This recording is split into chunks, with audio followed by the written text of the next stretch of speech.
சகரியா 4ஆம் அதிகாரம் 6ஆம் வசனம். பலத்தினாலும் அல்ல, பராக்கிரமத்தினாலும் அல்ல, என்னுடைய ஆவியினாலே ஆகும் என்று கர்த்தர் சொல்லுகிறார். பரிசுத்த ஆவியானவர் யார்? கர்த்தரே ஆவியானவர். நான் ஏற்கனவே சொன்னேன், ஒரு முட்டை வெள்ளிக்கிழமை சொன்னா, முட்டையை வச்சு உங்களுக்கு பிதா, குமாரன், பரிசுத்த ஆவி, ஒரு முட்டை எடுத்துங்க, ஒரு பச்சை முட்டை எடுத்துக்கிட்டிங்கன்னா அதில் எத்தனை கூறுகள் இருக்கிறது? ஓடு இருக்குது, அதுக்கப்புறம் உள்ள ஒரு மெல்லிய சவ்வு, ஒரு தோல் இருக்குது, அப்புறம் வெள்ளை கரு இருக்குது, அப்புறம் மஞ்சள் கரு இருக்குது இல்லையா? இது மூணும் சேர்ந்தது தானே முட்டை. வெறும் மஞ்சள் கருவை மாத்திரம் வச்சு இது முட்டைன்னு சொன்னால் யாராவது ஒத்துப்பாங்களா? இல்லை வெள்ளைக்கரு மாத்திரம் வச்சுட்டு முட்டைன்னு சொன்னா, இல்லை வெறும் ஓட்டை மாத்திரம் காமிச்சு முட்டைன்னாலும் ஒத்துக்க மாட்டாங்க. அதை போலதான் இப்படி மூன்றும் சேர்ந்த ஒரே காரியம்தான் தேவன், பிதாவாகிய தேவன். அல்லேலூயா. தேவன் ஒருவரே. ஆனா மனிதன் பாவம் செஞ்ச அந்த மனிதனை மீட்பதற்காக அவர் இயேசுவாய் இந்த பூமியிலே இறங்கி வருகிறார். எப்படி முட்டைய அவிச்சிட்டிங்கன்னா அது அவிச்ச முட்டையாயிடுது, அதோட தன்மை மாறிடுது. அவிச்ச முட்டையை கீழே போட்டால் மேபி பிட்டு உடையுமே தவிர செதறாது. ஆனால் பச்சை முட்டையை உடைச்சிங்கன்னா என்ன ஆகிடும்? ஏன்னா அதோடைய தன்மை வேற, இதோடைய தன்மை வேற. ஆனால் இந்த அவிச்ச முட்டை எங்கேருந்து வந்த முட்டை தான், இதே பச்சை முட்டை தான். அதை போல தான் தேவன் ஒருவரே மனுக்குலத்தை மீட்கும்படிக்கு அவர் இயேசுவா இந்த பூமியிலே வந்தார். இப்ப இயேசு பரலோகத்திற்கு போன பொழுது அவர் சொன்னார், பயப்படாதீங்க, கலங்காதீங்க, நான் உங்களை திக்கற்றவர்களா விட நான் போய் தேற்றரவாளனை அனுப்புவேன். அவர் யார்கிட்ட இருந்து வராராம்? பிதாவாகிய தேவனிடமிருந்தே வருகிறார். அவரும் யார் தான்? தேவன் தான். ஆனால் ஆவியானவராய் வருகிறார். அப்ப இந்த நாட்களிலே உங்களுக்கும் எனக்கும் யார் வேண்டும்? இயேசு நம்மோடு கூட இருக்கிறார், ஆனால் பரிசுத்த ஆவியானவருடைய பலன் வேண்டும். பரிசுத்த ஆவியானவர் நமக்கு வேண்டும். அவரை நீங்கள் பெற்றுக்கொள்வீர்கள் என்றால் அவர் நம்முடைய வாழ்க்கையிலே வந்து நம்முடைய பலத்தால், நம்முடைய பராக்கிரமத்தால் செய்ய முடியாத காரியங்களை அவர் நம்மோடு கூட இருந்து நடத்துவார். அல்லேலூயா. ஆவியானவர் நம்முடைய வாழ்க்கையில செய்கிற பல காரியங்கள், அதுல முதலாவது ஒரு காரியத்தை நான் இந்த வாரத்தில் சொல்றேன். பயத்தை நீக்குகிறவராய் இருக்கிறார். அல்லேலூயா சொல்லுங்க. இன்றைக்கு மனிதன் அநேக காரியங்களை குறித்து பயப்படுறான். எதை குறிச்செல்லாம் பயப்படுறோம்? நாளைக்கு என்ன நடக்கணுமோ, ஒரு இஎம்ஐ கட்டணும்னா பயம் வருது.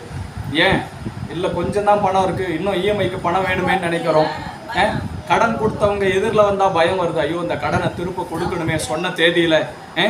ஒரு வியாதி வந்தால் பயம் வருது, உடனே சரியாக ஒரு தலைவலி ஜுரம் வந்தால் பயப்பட மாட்டோம். ஆனால் பெரிய பெரிய வியாதி வந்தால் இது எப்போ குணமாகுங்கிற ஒரு பயம் இருக்குது. ஐயோ நான் வாழ்நாள் முழுக்க எப்படி இருந்துடணுங்கிற ஒரு பயம் இருக்குது. ஒருவேளை அதற்கு ஒத்த அதே போன்ற வியாதி உடையவர்கள் நம்ம கண் முன்னாடி மறிச்சு போயிட்டாங்கன்னா இன்னும் அதை விட ஒரு பெரிய பயம் வந்துடும். ஒருவேளை நமக்கும் அப்படி ஆயிடுமோ ஒரு பயம் வருகிறது. ஏன்? இந்த பயம் மனித இயல்பு தான். ஆனால் பரிசுத்த ஆவியானவர் நம்ம கூட வந்துட்டார்னா அந்த பயத்தை எடுத்து போட்டுருவார். மகனை பயப்படாத, நான் உன் கூடவே இருக்கிறேன், கலங்காத, நான் உன்னை விட்டு விலகுவதும் இல்லை, உன்னை கைவிடுவதும் இல்லை. பாருங்க, இயேசு கிறிஸ்து வாழ்ந்த காலத்திலே அவரோடு கூட இருந்த அவருடைய சீடர்களுக்குள்ள அந்த பயம் இருந்தது. பாருங்க, எத்தனை சீடர்கள் இயேசு கிறிஸ்துவுக்கு? 12 சீடர்கள் இருந்தாங்க. அப்போ இயேசு கிறிஸ்துனுடைய சீடர்களுடைய வாழ்க்கையிலும் பயம் இருந்தது. இயேசு கூட இருக்கிறப்பவே பயம் இருந்தது. பாருங்க, ஒரு சில காரியங்களை நான் சொல்றேன். மத்தேயு 19ஆம் அதிகாரம் 16, 29 வசனங்களை நாம் வாசிச்சோம்னா அதில் எப்படி சொல்லுகிறது? அப்பொழுது ஒருவன் வந்து அவரை நோக்கி, போதகரே, நான் நித்திய வாழ்வு அடைவதற்கு என்ன செய்யணும் அப்படின்னு கேட்குறான். என்ன கேட்குறான்? நித்திய வாழ்வு அடைய நான் என்ன செய்யணும்? அப்போ இயேசு சொல்கிறாரு, கட்டளைகளை எல்லாம் கடைபிடிப்பா. என்னென்ன சொல்கிறாரு பாருங்க. அவர் சொல்கிறாரு, நீ திருடாத, பொய் சொல்லாத, களவு செய்யாத, பிறர் பொருட்களை அபகரிக்காத, உன் தாயும் தகப்பனையும் கனம் பண்ணு அப்படின்னு சொன்ன உடனே அவன் சொல்கிறான், இதெல்லாம் நான் சிறு வயது முதல் கடைபிடிச்சு வரேன், இன்னும் என்கிட்ட என்ன குறை இருக்குது அப்படின்றத போல கேட்குறான். இயேசு சொல்கிறாரு, உன்னிடத்துல இன்னும் ஒரு குறை இருக்கிறது. உனக்கு உள்ளதையெல்லாம் விற்று நீ ஏழைகளுக்கு கொடு, அப்பொழுது பரலோகத்திலே உன் பொக்கிஷம் பெரிதாக இருக்கும் சொன்ன உடனே அவனுக்கு பெரிய மன வருத்தம் வந்துடுச்சு. ஏன்னா அவன் பெரிய செல்வந்தனாக இருக்கான். என்னடா இது, இவர் வேற ஏதாவது சொல்லுவார், வேற ஏதாவது சட்டத்திட்டங்களை சொல்லுவார், கடைபிடிச்சிடலாம் அப்படின்னு பார்த்தா எனக்கு இருக்கிறத விட்டு ஏழைகளுக்கு கொடுன்னு சொல்றாரு. மன வருத்தத்தோட திரும்ப போனான் நான் பதில் சொல்லாம. அப்போ இயேசு சொல்லுகிறார், அதாவது ஊசியின் காதில் ஒட்டகம் நுழைவதை காத்து, ஒட்டகம் நுழைஞ்சாலும் நுழைஞ்சிரும், பணக்காரன் பரலோக ராஜ்யத்தில் என்ன பண்ண முடியாதா, பிரவேசிக்க முடியாது. அப்போ கூட இருந்த சீடர்களுக்கெல்லாம் ஒரே பயம் வந்துடுச்சு. என்னடா இது, அப்படின்னா காசு பணமே நாங்கள் வச்சுக்க கூடாதா, பணம் சேர்த்து வைக்க கூடாதா, நீங்க என்ன சொல்றீங்க ஆண்டவரே, அப்ப யார் தான் பரலோக ராஜ்யத்துல போக முடியும் அப்படின்னு கேட்டா இயேசு சொல்றாரு, இது மனிதனால் ஆகாது, ஆனால் தேவனால் கூட. உன்னுடைய சொந்த பலத்தால் ஆகாது, ஆனா என் கிருபை உன் கூட இருந்தா உன்னை கொண்டு போய் சேர்க்கும். அப்ப சீடர்களுக்குள்ள ஒரு பயம், என்னடா இது இயேசு இப்படி போதிக்கிறாரு, பணமே வச்சுக்க கூடாதுன்னு சொல்றாரு. உடனே பேதுரு அடுத்த கேள்வி கேட்கிறார். என்ன கேட்கிறாருன்னா, அப்ப பேதுரு அவரை நோக்கி, ஐயோ ஆண்டவர் என்ன இப்படி சொல்றீங்க, எங்களுக்கு இருந்ததை எல்லாத்தையும் விட்டுட்டு நாங்க உங்களை பின்தொடர்ந்து வரோமே, எங்கள் மனைவி பிள்ளைகள் வீடு வாசல் எல்லாத்தையும் விட்டுட்டு நீங்க போதும்னு உங்களை பின்தொடர்ந்து வரோமே, அப்ப எங்களுக்கு என்ன? பாருங்க, இவருக்குள்ள ஒரு பயம் வந்துடுச்சு. என்னடா அந்த மனுஷன் இப்படி போதிக்கிறாரு, எதையும் வச்சுக்க கூடாதுன்றாரு, செல்வந்தனா இராதன்றாரு, அப்ப நாங்க எல்லாத்தையும் இருந்ததெல்லாம் விட்டுட்டு வந்துட்டோமே, அப்ப எங்களுக்கு என்ன? ஒரு பயம் வருது. ஐயோ இதெல்லாம் விட்டுட்டு போயிட்டா பணக்காரர்கள்லாம் என்ன பண்ணுவாங்களா, அதிகம் சாப்பிட மாட்டாங்களாம். காலையில் 2 இட்லி, ஒரு சப்பாத்தி, ஜூஸ், அப்படி திட்டமாக. ஏன் அதிக வருஷம் வாழணுமா? எத்தனை வருஷம் வாழ்ந்துருவாங்க அதிக வருஷம் வாழ்ந்தா கூட? ஏன் ஆஸ்திகள் பணத்தெல்லாம் எப்படி விட்டுட்டு போகிறது? இன்னும் ஒரு 10 வருஷம் இருந்து அதை அனுபவிக்கலாம். ஓகே, பாருங்க, அம்மா கரெக்டாக சொல்கிறாங்க, ஏசப்பா சொன்னது மாதிரி சொல்கிறாங்க, இல்லாதவர்களுக்கு கொடுக்கணும். பாருங்க, ஒரு மனிதன் எவ்வளவு மாட மாளிகை கட்டினாலும், 10 அடுக்கு பில்டிங் கட்டினாலும் ஒரு ரூம்ல தான் படுத்து தூங்க முடியும். ஒரே நேரத்தில் 10 ரூம்லையும் படுத்து தூங்க முடியுமா? தூங்க முடியாது. அவ்வளோதான். அந்த 10 அடுக்கு பில்டிங்கை மெயின்டைன் பண்ணுறதுக்கே 100 பேரை நீ வேலைக்கு வச்சாதான் அதை என்ன பண்ண முடியும், பெருக்கி தொடச்சி அதை சுத்தப்படுத்தி வைக்க முடியும். அப்போ போதும் என்ற மனம் நமக்குள்ள இருக்கணும். கர்த்தர் இதை கொடுத்திருக்கிறார், சந்தோஷம். சரி ஆண்டவரே, இன்னும் கர்த்தர் ஆசீர்வதிக்கிறாரா? நல்லது ஆண்டவரே, நீங்க ஆசீர்வதிங்க. நான் ஊழியத்திற்காக கொடுப்பேன், ஏழை எளியவர்களுக்காக கொடுப்பேன், திக்கற்றவர்களுக்காக என் கரத்தை நீட்டுவேன். நம்ம இருதயம் அப்படி வந்துச்சுன்னா கர்த்தர் உங்களை அபிரிமிதமா ஆசீர்வதிச்சிருவார். அல்லேலூயா. அப்போ அடிப்படை தேவைகளை கர்த்தர் சந்திப்பார். போதும் என்ற மன தேவையானதை கர்த்தருடைய பிள்ளைக்கு ஆசீர்வாதத்தை கொடுக்காம யாருக்கு ஆசீர்வாதத்தை கொடுக்க போறாரு கர்த்தர்? நான் விரும்புறேன், நம்ம சபைக்கு வர எல்லாரையும் கர்த்தர் 100 மடங்கு ஆசீர்வதிக்கணும். அல்லேலூயா.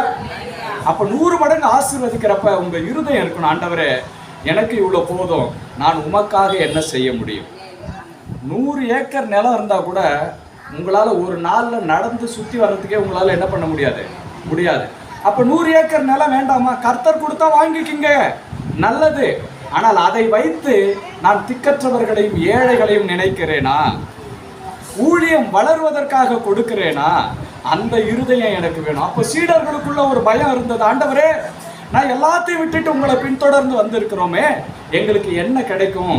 அந்த பயத்தை போக்கும்படி கர்த்தர் சொல்லுகிறார், கவலைப்படாதீங்க, என் நாமத்தின் நிமித்தம் வீட்டையாவது, சகோதரனையாவது, சகோதரியாவது, தகப்பனையாவது, தாயாவது, மனையாவது, பிள்ளையாவது, எதெல்லாம் விட்டு நிலங்களையும் விட்டவன் 100 மடங்கு இந்த பூமியிலே அதற்குரிய பலனை பெற்றுக்கொள்ளுவான், அதோடு கூட நித்திய ஜீவனையும் பெற்றுக்கொள்ளுவான். அல்லேலூயா. அப்போ சீடர்களுக்குள்ளே ஒரு பயம் இருந்தது, எல்லாத்தையும் விட்டுட்டு நாங்கள் பின்தொடர்றோமே, எங்களுக்கு என்ன? பேசக்கூடாது, கவனிங்க. எல்லாத்தையும் விட்டுட்டு நாங்கள் பின்தொடர்றோமே, எங்களுக்கு என்ன ஆண்டவரே? அப்போ நாங்கள் ஒன்றும் இல்லாமல் நடுத்தருவில் நிற்கிறோமா? ஒரு பயம் வருது. கர்த்தர் சொல்றாரு, இல்லை பயப்படாத, என் நிமித்தம் நீ எதையெல்லாம் இழந்தாயோ அதை 100 மடங்கு நீ பெற்றுக்கொள்ளுவாய். அல்லேலூயா. இயேசு கிறிஸ்துவின் நிமித்தமா நீங்க ஆலயத்துக்கு வருகிறது நிமித்தமா சிலர் உங்களை அவமானப்படுத்தி பேசலாம். அது நீங்க சொல்லுங்க, கர்த்தாவே உமது நிமித்தம் இந்த அவமானத்தை நான் சகிக்கிறேன் நீங்க சொல்லுங்க. அதே ஜனத்திற்கு முன்பாக உங்கள் தலையை அவர் நிமிர பண்ணுவார். அல்லேலூயா. ஏன்னா அவர் ஒரு நாளும் தம்முடைய பிள்ளைகளை வெட்கப்பட விடவே மாட்டார். அல்லேலூயா. கர்த்தர் நல்லவர். அடுத்து பாருங்க, சீடருக்குள்ளே இருந்த இன்னொரு பயம். யோவான் 15ஆம் அதிகாரத்தில் 18-27 வசனங்களை நீங்கள் வாசிக்கிற பொழுது, கர்த்தருடைய வார்த்தை சொல்லுகிறது, உலகம் உங்களை பகைத்தால் அது உங்களை பகைக்கிறதுக்கு முன்னே என்னை பகைக்கிறது அப்படின்னு சொல்றார் கர்த்தர். இப்ப சீடர்களுக்கு எப்படி இருக்கும்? என்ன ஆண்டவரே, உங்க கூட வந்தா அடையாளம் அற்புதம் நடக்குது, 5 அப்பம் 2 மீனை 5000 பேருக்கு கொடுக்குறீங்க, செத்தவனே உயிரோடு எழுப்புறீங்க, அப்படி எல்லாம் சந்தோஷமா இருக்கலாம்னு நினைச்சா கர்த்தர் சொல்றாரு, உலகம் உங்களை பகைக்கும்பா. எப்படி இருக்கும்? ஒரு பயம். என்னது? உலகம் எங்களை பகைக்குமா? கர்த்தர் சொல்றாரு, அது என்ன பகைச்சதுன்னா உங்களை கட்டாயமா பகைக்கும். ஒரு பயம் வருது. இதை கேட்குறப்ப என்ன வருது? யாராவது சர்ச்சுக்கு வரவங்களை பார்த்து உலகம் உங்களை சர்ச்சுக்கு வர்றதால உலகம் உங்களை பகைக்கும் பிரதர், உங்க சுற்றுப்பற்றார் எல்லாம் உங்க கூட சண்டைக்கு வருவாங்கன்னா யாராவது சர்ச்சுக்கு வருவீங்களா? வரமா? கர்த்தர் ஆசீர்வதிப்பார், கர்த்தர் நன்மை தருவார்னு சொன்னா சந்தோஷமா இருக்கும். இப்போ சீடர்களுக்கு எப்படி இருக்கும்? சீடர்களை கூப்பிட்டு உலகம் உங்களை பகைக்கும் அப்படின்னா உங்களுக்கு பயம் வருமா வராதா? வரும். அது மாத்திரம் சொல்ல அவர் அதோட நிறுத்தல, ஊழியக்காரன் எஜமானை விட பெரிதானவன் அல்ல. அப்ப எஜமானனுக்கே இப்படி செஞ்சாங்கன்னா உங்களுக்கு கட்டாயம் உங்களை பகைப்பார்கள்னா இன்னும் கொஞ்சம் உங்களுக்கு என்ன ஆகுது? பயம் வருது. ஆனா கர்த்தர் சொல்றாரு, ஆனாலும் பயப்படாதிருங்கள், பிதாவினிடத்திலிருந்து நான் உங்களுக்கு அனுப்ப போகிற பரிசுத்த ஆவியானவர் தேற்றரவாளன் வரும் பொழுது அவர் என்னை குறித்து சாட்சி கொடுப்பார். அப்ப கர்த்தர் சொல்றாரு, எங்கெல்லாம் பயம் வருகிறதோ கர்த்தர் சொல்றாரு, கவலைப்படாதீங்க, நான் என்னுடைய தேற்றரவாளனை உங்களுக்கு அனுப்புகிறேன். அப்ப இந்த நாளில் எதை குறித்து நாம் பயப்படுகிறோம்? முதலாவது ஆவியானவர் நமக்கு செய்ய விரும்புகிற காரியம், பயத்தை நம் இருதயத்திலிருந்து என்ன பண்றாரா? எடுத்து போட விரும்புகிறார். அப்ப நீங்க சொல்லுங்க, எந்த காரியத்துல பயம் இருந்தாலும், ஏசப்பா நீங்க எங்க கூட இருக்கிறீங்க, உங்களுடைய ஆவியானவர் என்னோடு கூட இருக்கிறார், இந்த பயத்தை நீக்கி எனக்கு தைரியத்தை அவர் கொடுக்கிறார். அல்லேலூயா. பிசாசு பாருங்க, பிசாசுன்னு சொல்றப்ப எல்லா நேரத்திலையும் அவன் அப்படியே ஒருத்தவங்களை ஆக்கிரமிச்சு தான் செயல்படுவான்றது இல்லை. ஒன் பாத்ரூம் சின்ன பிள்ளைங்க அப்போ அங்க இருக்கு பாப்பா, தெரியுமா? ஓகே. அப்போ பிசாசு முதல்ல விதைக்கிறது என்னன்னா, மனுஷனுடைய இருதயத்துல ஒரு பயத்தை தான் விதைக்கிறான். பாருங்க, ஐயோ இந்த காரியம் எப்படி நடக்கும், இதை நான் எப்படி ஹேண்டில் பண்ண முடியும், இதை நான் எப்படி சரியா செய்ய முடியும் அப்படிங்கிற பயத்தை தான் முதல்ல. பாருங்க, நான் வேலையில் இருந்தப்போ எனக்கு ஒரு ப்ரமோஷன் கொடுத்தாங்க. ஒரு லெவல்ல இருந்து இன்னொரு லெவல், சீனியர் மேனேஜர் லெவலில் ஒரு ப்ரமோஷன் வந்தப்போ எனக்கு ஒரே பயம். ஏன்னா அந்த டிபார்ட்மெண்ட்டில் இருக்கிறவங்க எல்லாருமே கிட்டத்தட்ட 25 வருஷம் 30 வருஷம் எக்ஸ்பீரியன்ஸ் உள்ள ஆளுங்க. ஆனால் எனக்கு ஒரு 15, அந்த டைமில் ஒரு 12-13 வருஷம் தான் எக்ஸ்பீரியன்ஸ். என்ன கொண்டு போயிட்டு அப்படிப்பட்ட ஒரு கூட்டத்துக்குள்ளே வைக்கிறப்ப எனக்கு ஒரு பெரிய பயம். ஆண்டவரே, இதை நான் எப்படி ஹேண்டில் பண்ண போகிறேன் எனக்கு தெரியாது. அப்போ நான் ஒரு காரியம் பண்ணேன், ஒவ்வொரு நாளும் பரிசுத்த ஆவியானவரே, இது கர்த்தர் கொடுத்த வேலை, கொடுக்கப்பட்ட இந்த வேலையை நேர்த்தியாய் செய்து முடிக்க தேவையான தேவ ஞானம், தேவ புத்தி, அறிவு, அண்டர்ஸ்டாண்டிங் கெப்பாசிட்டி, அதை புரிந்து கொள்ளக்கூடிய தன்மை, பரலோக பூலோக ஒத்தாசைகள், உடன் வேலை செய்கிறவருடைய கண்களிலே தயவு கிடைக்க உதவி செய்யும். இந்த ஜெபத்தை ஒவ்வொரு நாளும் நான் செய்தேன், ஒவ்வொரு நாளும் செய்தேன். நீங்கள் நம்ப மாட்டீங்க, அந்த எக்ஸ்பீரியன்ஸ்டாக இருந்த நபர்கள் செய்ததை காட்டிலும் நான் ஹேண்டில் பண்ண எல்லா ப்ராஜெக்டையும் கர்த்தர் சக்ஸஸ்ஃபுல்லாக செய்து முடிக்க உதவி செய்தார். அந்த எனக்கு இதை எப்படி செய்யணும்னு நான் நினச்சிட்டு இருப்பேன். ஆனால் மீட்டிங்கில் ஒரு நபர் சொல்ல, okay Lucas, I will take care of this, நான் இந்த போர்ஷனை நான் எடுத்துக்கிறேன், நீ மீதி காரியத்தை மாதிரி எனக்கு மெயில் மாத்திரம், இந்த டீட்டெயில்ஸ் மாத்திரம் கொடு. அப்போது கர்த்தர் பரலோக பூலோக ஒத்தாசைகளை எனக்கு ஏற்படுத்தி கொடுத்தார். உடன் வேலை செய்கிறவருடைய கண்களிலே தயவை எனக்கு உண்டு பண்ணி கொடுத்தார். எனக்கு மேனேஜராக இருந்தவங்களுடைய கண்களிலே தயவை கர்த்தர் கொடுத்தார். அப்போ என்னால் சொல்ல முடியும், என்னுடைய 20 வருட அனுபவத்தில் நான் பயந்த காரியங்கள் இருக்குது. ஐயோ இந்த காரியத்தை நான் எப்படி செய்வேன்னு பயந்து இருக்கிறேன். ஆனால் கர்த்தர் என்னை ஒரு நாளும் வெட்கப்படவே விடவில்லை. ஏன்னா ஒவ்வொரு நாளும் நான் அவரையே சார்ந்திருந்த, ஆவியானவரே என்னால் இதை செய்ய முடியாது, ஆனால் பரிசுத்த ஆவியானவர் நீங்கள் வந்தீங்கன்னா எனக்கு ஒத்தாசை பண்ண முடியும், எனக்கு தேவையான எல்லா நன்மைகளையும் செய்ய முடியும். கர்த்தர் அப்படியே ஒவ்வொரு காரியத்திலையும் எனக்கு செய்து முடித்தார். அப்போ நம்முடைய வாழ்க்கையில் கூட எங்கெல்லாம் பயம் இருக்கிறதோ நீங்கள் யாரை கூப்பிடணும்னா பரிசுத்த ஆவியானவரை கூப்பிடணும். பரிசுத்த ஆவியானவரே, இந்த சூழ்நிலையில் நீங்கள் வாங்க, என் வாழ்க்கையில் வாங்க, என் வேலை ஸ்தலத்தில் வாங்க, எனக்கு பயமாக இருக்குது, இந்த காரியத்தை நான் எப்படி செஞ்சு முடிப்பேன். சில ப்ராஜெக்டை நம்மளுடைய சொந்த ஞானத்தால் என்ன பண்ண முடியாது, செஞ்சு முடிக்க முடியாது. ஆனா நீங்க பரிசுத்த ஆவியானவருடைய ஒத்தாசையை நாடுகிற பொழுது அவர் அழகாய் அதை உங்களுக்கு செய்து முடிப்பார். ஹல்லேலூயா, ஹல்லேலூயா. கர்த்தர் நல்லவராகவே இருக்கிறார். ஆமென்.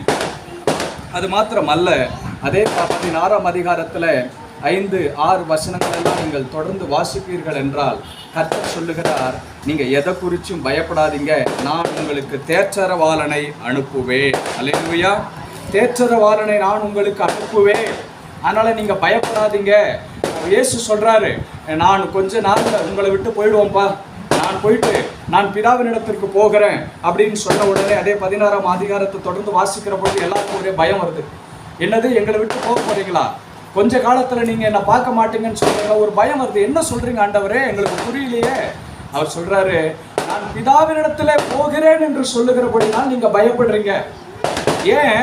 இயேசு கிறிஸ்துவோடு அவங்க இருந்தப்ப அவங்களுக்கு ஏதாவது குறைவு இருந்ததா? சாப்பாட்டை பத்தி குறைவில்லை, ஒண்ணுமே இல்லைனாலும் ஏதாவது ஒண்ணு ஜபம் பண்ணி என்ன பண்ணிடுறாரு, அப்பத்தை கொடுத்துட்றாரு. 5 அப்பம் 2 மீனை வச்சு 5000 பேருக்கு போஷிச்சுட்டாரு. அவங்களுக்கு எதை குறிச்சும் கவலை இல்லை. ஒவ்வொரு நாளும் ஒரே ஜாலியா இருக்குது அவங்களுக்கு. எந்த வியாதிக்காரம் வந்தாலும் சுகப்படுத்திடுறான். மாமியாருக்கு ஜுரம் வந்தா கூட ஏசப்பா போய் என்ன பண்ணிடுறாரு, சுகத்தை கொடுத்துட்றாரு. பேதுனுடைய மாமியாருடைய ஜுரத்தை கையை பிடிச்சாராம், ஜுரம் போயிடுச்சு. அந்த பேதுருக்கு எப்படி இருந்திருக்கும்?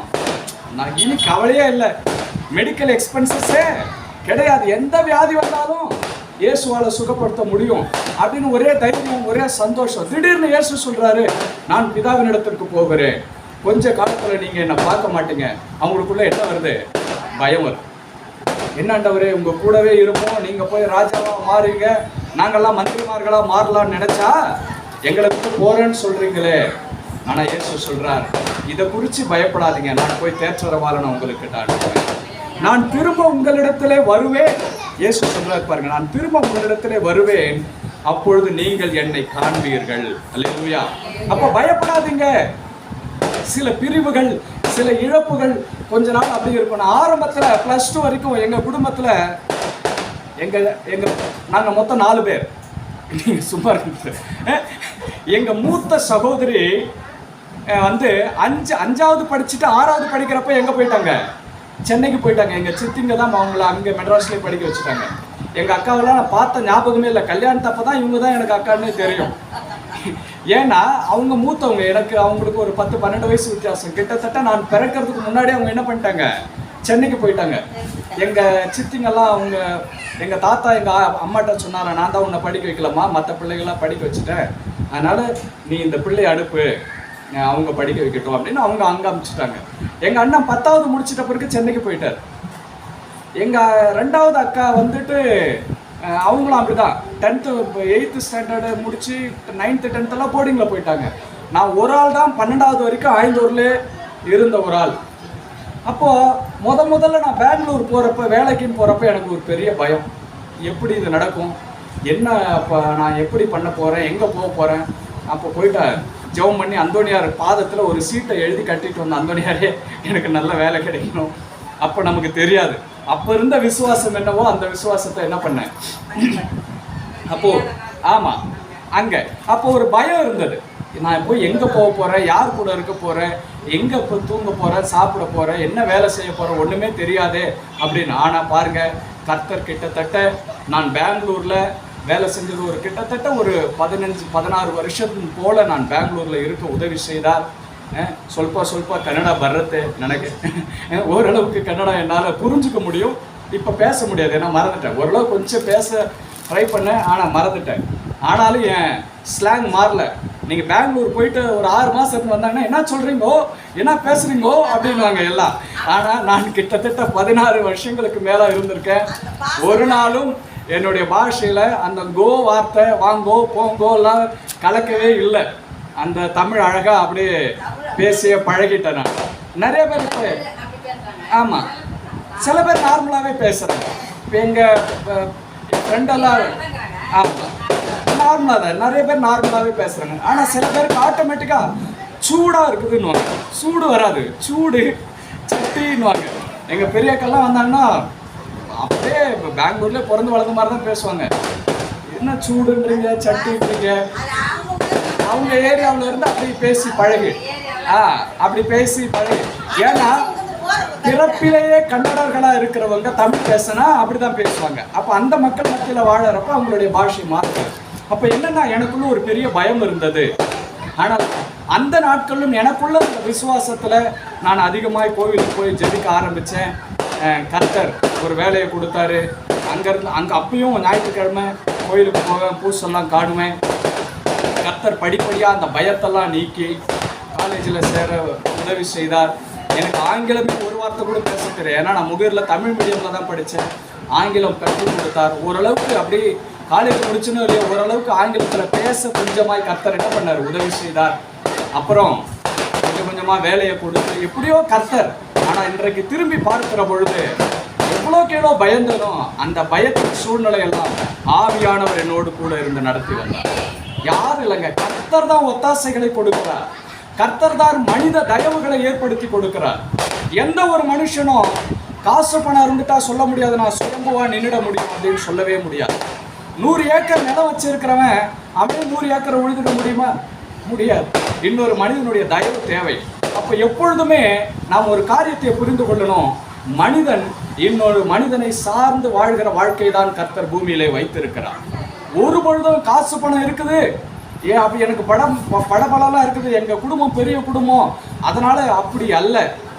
சிறு துரும்பும் பல் குத்த உதவும் அப்படின்னு சொல்லி வச்சிருக்கிறாங்க பாருங்க. அல்லேலூயா. அதனால எந்த ஒரு மனிதனும் நம்ம அசட்டை பண்ணிடக்கூடாது. ஆனால் கர்த்தர் பாருங்க அந்த பயத்தை எல்லாம் நீக்குகிறவராக இருக்கிறார். அப்போ எந்த அளவுக்கு நான் பயந்தேனோ, நான் ரொம்ப பயந்த சுபாவம் உடையவன், அந்த பயத்தெல்லாம் நீக்கி கர்த்தர் உயர் பதவிகளிலே என்னை வைத்தார், ஆசீர்வதித்தார், பயத்தை நீக்கி தைரியத்தை கொடுத்தார். அல்லேலூயா.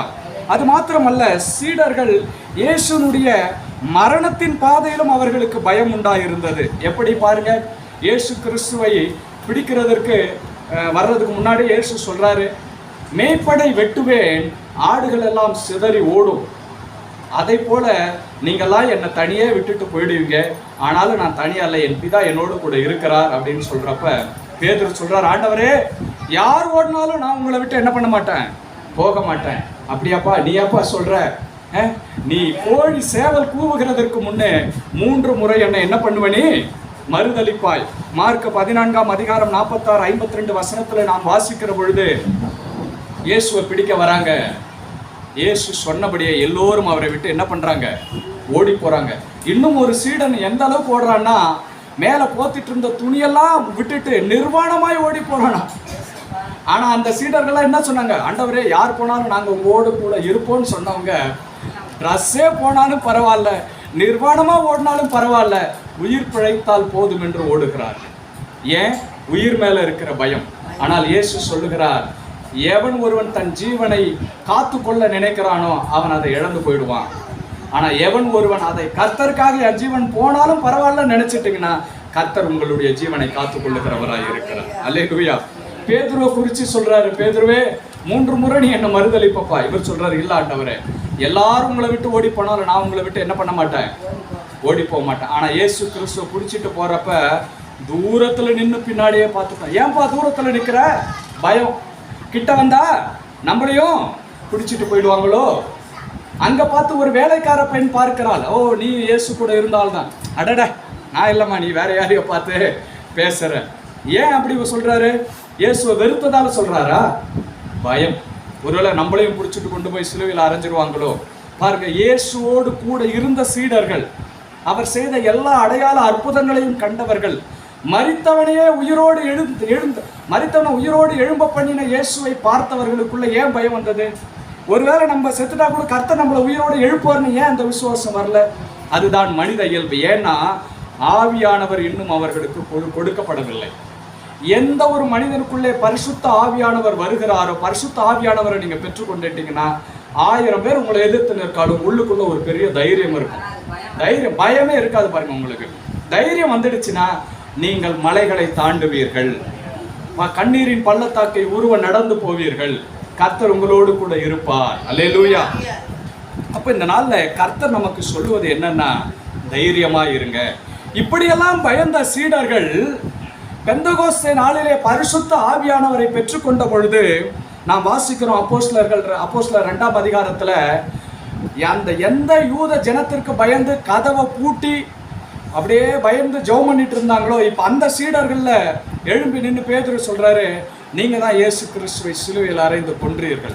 அதுக்கு எவ்வளவு பெரிய தைரியம் வேணும்? அந்த ஜனத்துக்கு பயந்துதான் பூட்டின அறைக்குள்ளே இவர்கள் பயந்து கொண்டு இருக்கிறார்கள். ஆனா பரிசுத்த ஆவியானவருடைய வல்லமை, பரிசுத்த ஆவியானவர் அவர்களை நிரப்பின பொழுது அந்த பயம் போய் அவங்களுக்குள்ள என்ன வந்துடுச்சு? தைரியம் வந்துடுச்சு. இப்ப அதே ஜனத்தை பார்த்து சொல்றாங்க, நீங்க தான் இயேசு கிறிஸ்துவை சிலுவையில் அறைந்தீர்கள், அதனால மனம் திரும்பி அவரை ஏற்றுக்கொள்ளுங்கள். பார்க்கிறவங்களுக்கே பெரிய ஆச்சரியம் வருது, எப்படி இவர்களுக்குள்ளே இந்த தைரியம் வந்தது பாருங்க.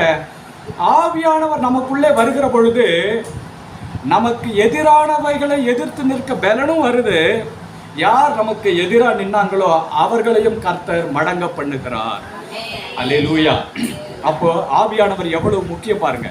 இன்றைக்கு பரிசுத்த ஆவியானவர் உங்களுக்குள்ளும் எனக்குள்ளும் வருவாரானால் நமக்கு தைரியத்தை கொடுக்கிறார், நம்ம எதிர்ப்பவர்களையும் அடங்க பண்ணுகிறார். அல்லேலூயா. பாருங்க, இயேசு கிறிஸ்து பேதுருவும் யோவானும் ஜெபிக்க போகிறார்கள் ஆலயத்திற்கு. அங்கே பிறவிலேயே சப்பானியா இருந்த ஒருவன் இருக்கிறான். உடனே அவன் பார்க்கறான், பிச்சை எடுத்துக்கொண்டு இருக்கிறான். இவங்களை பார்த்து கேட்கிறான், ஏதாவது பிச்சை கிடைக்குமா அப்படின்னு பார்த்து கேட்கிறான். அவங்க சொல்றாங்க, வெள்ளியும் பொண்ணும் என்னிடத்திலே இல்லை, ஆனா என்கிட்ட இருக்கிற நான் உன்னை கொடுக்குறேன், இயேசுவின் நாமத்தினாலே எழுப்பி நட. என்ன அவனை தூக்கி எழுப்பி நடக்க வச்சுட்டாங்க. எல்லாருக்கும் பெரிய ஆச்சரியம், பெரிய ஒரே கலவரமாயிடுச்சு. இவன் பிறவி சப்பானியாச்சே, இவன் இப்ப நடக்கிறானே, இது எப்படி ஆனது? உடனே கொண்டு போய் பரிசேயர் சதுசேயர்கள் இடத்துல நிறுத்திட்டாங்க. அவங்களுக்கு ஒரே பெரிய ஆச்சரியம். அவங்க கூப்பிட்டு இப்ப இவங்களை மிரட்டுறாங்க. என்னன்னு, இனி இந்த நாமத்தை குறித்து நீங்க என்ன பண்ணக்கூடாது, போதிக்க கூடாது, பேசக்கூடாதுன்னு. அப்ப பேதுரு சொல்றாரு, மனிதனுக்கு கீழ்ப்படுகிறதை காட்டிலும் தேவனுக்கு கீழ்ப்படிவதே உத்தமம். இந்த பரிசேயருக்கும் சதுசேயருக்கும் ஆசாரியர்களுக்கும் பயந்துதான் இவர்கள் பூட்டின அறைக்குள்ளே இருந்தார்கள். இப்ப அதே பரிசேயர் சதுசேயரை எழுப்பி கேள்வி கேட்கிற அளவுக்கு இவங்களுக்கு எங்க இருந்து தைரியம் வந்தது? யார் அந்த தைரியத்தை கொடுத்தது? பரிசுத்த ஆவியானவர். அப்ப உங்களுக்கு எனக்கும் பரிசுத்த ஆவியானவர் எவ்வளவு முக்கியம் பாருங்க. அல்லேலூயா. அதனால்தான் இயேசு சொன்னார், மனுஷகுமாரனுக்கு விரோதமாய் ஒரு வார்த்தை நீங்க சொல்லிட்டா கூட அது மன்னிக்கப்பட்டுடும். ஆனா பரிசுத்த ஆவியானவருக்கு விரோதமா மாத்திரம் என்ன பண்ணிடாதீங்க, பேசாதீங்க. பரிசுத்த ஆவியானவர் வருகிற பொழுது அவர் வரங்களை கொடுக்கிறவராய் இருக்கிறார். அல்லேலூயா. கனவு ஏதாவது கண்டீங்களா சிஸ்டர்? சொல்ல வேணாம், கனவு ஏதாவது கண்டீங்களான்னு கேட்க. சரி, ஓகே. கர்த்தர் நல்லவர். ஆமே. திடீர்னு கேட்கணும்னு தோணுச்சு. கர்த்தர் நல்லவர், பயப்படாதீங்க, கர்த்தர் கூட இருக்கிறார். அல்லேலூயா. கர்த்தர் நல்லவராகவே. நம்ம நீங்களும் கனவு கண்டீங்களா? இல்ல சடனா உங்ககிட்ட கேட்கணும்னு தோணுச்சு, மேபி ஆவியானவர் உணர்த்துறார். கர்த்தர் பெரிய விஷயமா, கர்த்தர் உங்க கூட இருக்கிறார், அவ்வளவுதான். எழுந்திருச்சு ஜபிக்க வைக்கிறார் கர்த்தர்.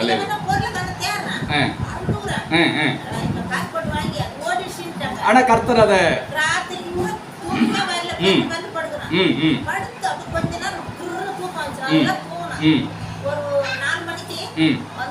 வந்துடும். அவ்வளவுதான், வந்துருச்சு, கிடைச்சிருச்சு. அல்லேலூயா. கர்த்தர் நல்லவராகவே இருக்கிறார். அப்ப ஆவியானவர் நம்மோடு கூட இருந்தால் அவர் சும்மா இருக்க மாட்டாரு. அவர் நமக்கு வரங்களையும் வல்லமைகளையும் கொடுக்கிறவராய் இருக்கிறார். என்ன வரங்கள்? தீர்க்க தரிசன வரங்கள், சுகமளிக்கிற வரங்கள், வெளிப்பாட்டின் வரங்கள், விசுவாசத்தின் வரங்கள். நீங்க சொப்பனம் காண்பது கூட ஒரு வரம்தான். சொப்பனத்தின் மூலமா கர்த்தர் உங்களோடு இடைபடுவார், வரப்போற காரியங்களை சொல்லுவார். அல்லது சில காரியங்களை குறித்து வெளிப்படுத்தி இதற்காக ஜெபி. சில காரியங்கள் பயமுறுத்துற மாதிரி சொப்பனங்கள் வரலாம், அது பயமுறுத்துவதற்காக கொடுக்கப்படல. நீங்க ஜெபித்தா அந்த காரியம் மாறும். அதற்காக கர்த்தர் அந்த சொப்பனங்களை கொடுக்கிறார். ஆகவே கர்த்தர் ஒவ்வொரு மனுஷனுடைய வாழ்க்கையிலும் ஒவ்வொரு விதமாய் செயல்படுவார். ஆவியானவர் வந்தா உங்களுக்கு ஒரு வரத்தை கொடுப்பார், எனக்கு ஒரு வரத்தை கொடுப்பார், அம்மாவுக்கு ஒரு வரத்தை கொடுப்பார். ஆனா எல்லா வரங்களும் எதற்காக தெரியுங்களா? சபையை கட்டி எழுப்புவதற்காக, ஒருவருக்கு ஒருவர் ஒத்தாசையா இருப்பதற்காக.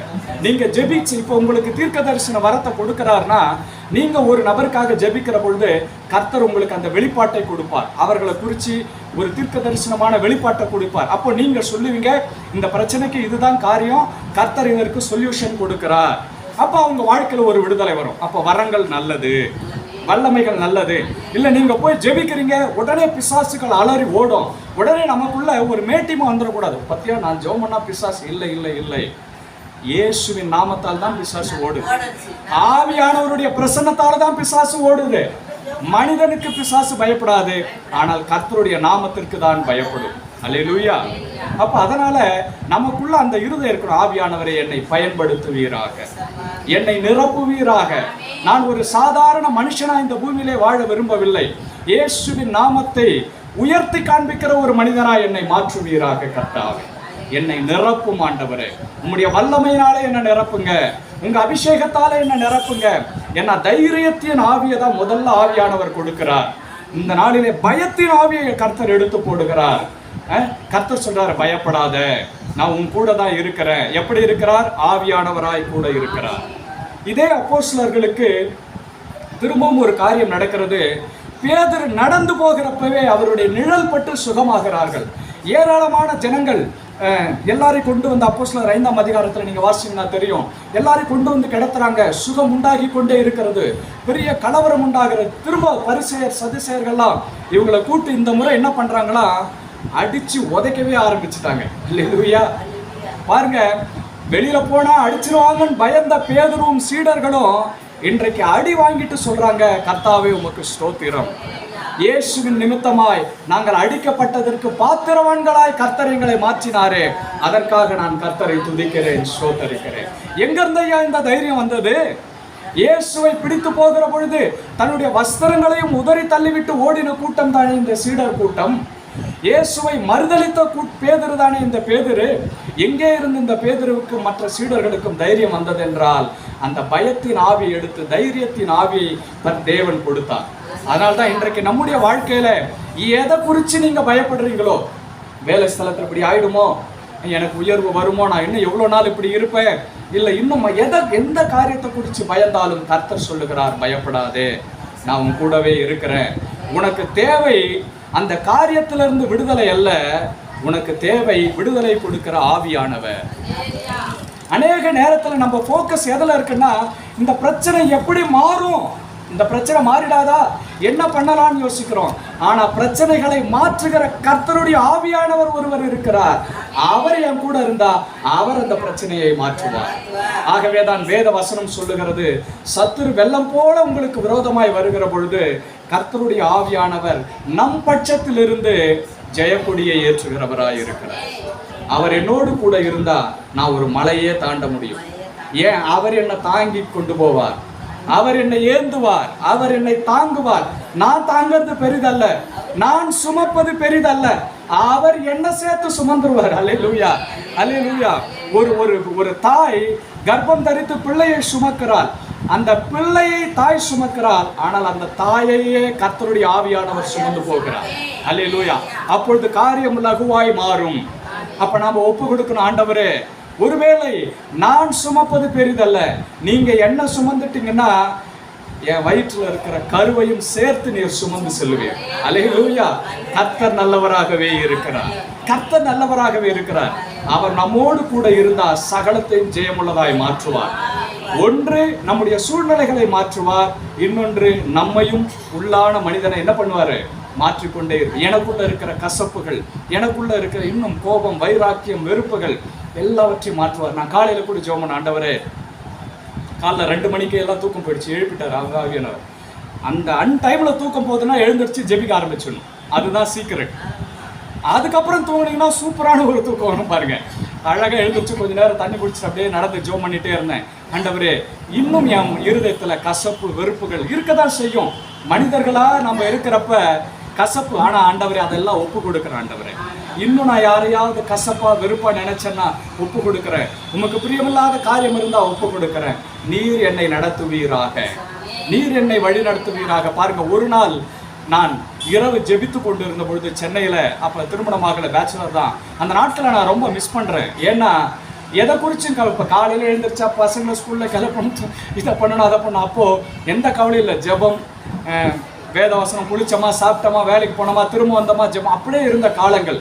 நான் முழங்கால் படியிட்டு கரங்களை உயர்த்தி ஜெபிக்க ஆரம்பித்தேன். கொஞ்ச நேரம் கர்த்தரை துதிக்க ஆரம்பித்த உடனே நான் தங்கியிருந்த அந்த வீட்டின் கூரை அப்படியே எனக்கு முன்பாக அகன்று போனது. அப்படியே வானத்திலிருந்து ஒரு மின்னல் போல ஒரு வெளிச்சம் நேரடியாக என் மீது இறங்கினது. என் கண்களில் இறங்கி என் இருதயத்திற்குள்ள போச்சு. என்னை முழுவதும் ஆவியானவர் நிரப்பினார். என் இருதயத்திலிருந்து ஒரு சத்தம் கேட்டது, மகனே இந்த வார்த்தையை நீ சொல். என்ன சொல்ற ஆவியானவரே? எனது எல்லாவற்றிலும் மகிமைப்படும்படியாய் என்னை உருவாக்கின என் கர்த்தராகிய இயேசு கிறிஸ்துவுக்கு ஸ்தோத்திரம். ஒரு பெரிய சென்டென்ஸை ஆவியானவர் சொல்றார். அப்படியே இருதயத்தில் நினைச்சு அதை அப்படியே 3 முறை நான் அந்த வார்த்தைகளை சொன்னேன். திரும்பவும் வானத்திலிருந்து ஒரு மின்னலின் வெளிச்சம் அப்படியே என் கண்களில் இறங்கி என் இருதயத்தில் போகிறதை நான் பார்த்தேன். அதே போல இன்னொரு அனுபவத்தை கர்த்தர் கொடுத்தார். ஆவியானவர் கூட இருந்தார்னா இயற்கைக்கு அப்பாற்பட்ட அனுபவங்களை கர்த்தர் கொடுப்பார். இதை ஏன் கொடுக்கிறார் அப்படின்னா, எப்பொழுதெல்லாம் நான் தோல்வியை உணர்கிறோமோ, எப்பொழுதெல்லாம் ஐயோ இன்னும் கர்த்தருக்கு உண்மையா இருக்க முடியலையே, இன்னும் பிரியமா இருக்க முடியலையே, இன்னும் பரிசுத்தமா இருக்க முடியலையே நம்ம நினைக்கிறோமோ, கர்த்தர் கொடுத்த இந்த வார்த்தைகளை நம்ம இருதயத்துல கொண்டு வரணும். ஆண்டவரே, அன்னைக்கு நீங்க சொன்னீங்களே, ஆவியானவர் நீங்க தானே சொன்னீங்க, என்னை பயன்படுத்துங்கப்பா, நான் பலவீனம் உள்ள பாத்திரம் தான். மனிதன் தன்னுடைய எந்த உச்சத்திலும் தேவனுடைய பார்வைக்கு முன்பாக பலவீனம் உள்ளவன் தான். மனிதனுடைய பரிசுத்தம் குப்பையும் கந்தலுமாக எண்ணப்படுகிறது. நீங்க எந்த அளவு பரிசுத்தம் நினைச்சாலும் தேவனுடைய பரிசுத்தத்திற்கு முன்பாக அது குப்பையும் கந்தலுமாய் கர்த்தர் பார்க்கிறார். அப்ப எப்படி நாம் பரிசுத்தம்? இது மனிதனால் கூடாது, ஆனால் தேவனால் கூடும். கர்த்தருடைய ஆவியானவர் நம்மோடு கூட இருந்தால் நம்மை ஒவ்வொரு நாளும் உருமாற்றிக்கொண்டே இருப்பார். ஒவ்வொரு நாளும் நம்முடைய வார்த்தைகள் மாறும், நம்முடைய இருதயத்தின் தியானங்கள் மாறும், நம்முடைய சிந்தனைகள் மாறும். கர்த்தர் ஷார்பன் பண்ணுவார். நீங்க அப்படி சொல்லி பாருங்க, ஆவியானவரை என் கண்களை ஒப்பு கொடுக்கிறேன், என் செவிகளை ஒப்பு கொடுக்கிறேன், என் நாவை ஒப்பு கொடுக்கிறேன், என் இருதயத்தை ஒப்பு கொடுக்கிறேன், என் சரீரத்தை ஒப்பு கொடுக்கிறேன். நீங்க ஒப்பு கொடுத்து ஜெபிச்சிங்கன்னா ஆவியானவர் உங்கள் கண்களை தரிசனம் பார்க்கிற கண்களை மாற்றுவார். உங்கள் நாவை தீர்க்க தரிசனம் சொல்லுகிற வார்த்தைகள் உங்கள் நாவிலிருந்து புறப்படும்படி செய்வார். வெளிப்பாடுகளை கர்த்தர் கொடுப்பார். உங்கள் ஆவியானவர் நிறைச்சார்னா அதுக்கப்புறம் போய் நீங்க நின்னீங்கன்னா அந்த இடத்துல வல்லமை வெளிப்படும், அபிஷேகம் வெளிப்படும். இன்றைக்கு பிசாசுகள் ஜெபிக்கிறப்ப பிசாசு ஓடுதுன்னா என்கிட்ட ஒண்ணுமே கிடையாது. ஏன்னா ஒவ்வொரு முறை அப்படிப்பட்ட காரியங்கள் நடக்கிறப்ப என் இருதயத்துல ஒண்ணு மாத்திரம் தெரியும், ஏசப்பா இது உங்க நாமத்தால நடக்குது, உங்க நாமத்திற்கு மாத்திரம்தான் மகிமை. ஜனங்கள் ஒரு நாளும் ஊழியக்காரனை உயர்த்திட கூடவே கூடாது. முடவன் எழுந்து நடந்தாலும், பிறவி குருடன் பார்வை அடைந்தாலும் எல்லா துதி கணம் மகிமை இயேசு ஒருவருக்கே சாரும். ஏன்னா ஊழியக்காரனும் உங்களை போல பாடுகள் உள்ள மனிதன் தான். ஊழியக்காரனை ஒரு நாளும் உயர்த்தி பிடிச்சிடாதீங்க. கர்த்தாவே இந்த ஊழியக்காரனோட இருங்க, ஊழியக்காரனுக்காக ஜெபம் பண்ணுங்க. நல்லது கர்த்தர் இன்னும் பயன்படுத்துங்க எங்க ஊழியக்காரரை, நல்லது கர்த்தருக்கு ஸ்தோத்திரம். ஆனால் உங்கள் விசுவாசம் யார் மேலதான் இருக்கணுமா? இயேசுவின் மேல இருக்கணும், கர்த்தர் மேல இருக்கணும். ஆவியானவரை நீங்கள் பெற்றுக்கொள்ளுங்கள். கர்த்தர் எல்லா பயத்தையும் நீக்கி தைரியத்தை உங்களுக்கு கொடுப்பார். அல்லேலூயா. நாம் எல்லாம் ஜெபிக்கும்படி எழுந்து நிற்கலாம்.